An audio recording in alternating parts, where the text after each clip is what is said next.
আমাদের গ্রামে কিভাবে ফুচকা তৈরি হয় সেটাই আপনাদের দেখানো হচ্ছে। এটা আমাদের বৌদি দেখুন হাতে তৈরি করছে ফুচকা। প্রথমে বেলা হলো, প্রথমে ছোট ছোট নেচ করেছে, নেচ করে বেলে এইভাবে রেখেছে। দেখুন একটার পর একটা রেখেছে, রাখার পর এইখান থেকে পাশ হয়ে এইদিকে এসছে।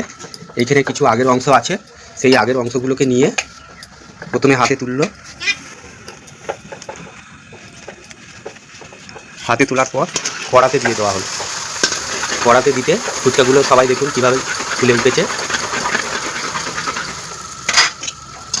এইভাবে নাড়াচাড়া করে ফুচকাগুলোকে ভালো করে ভেজে নিয়ে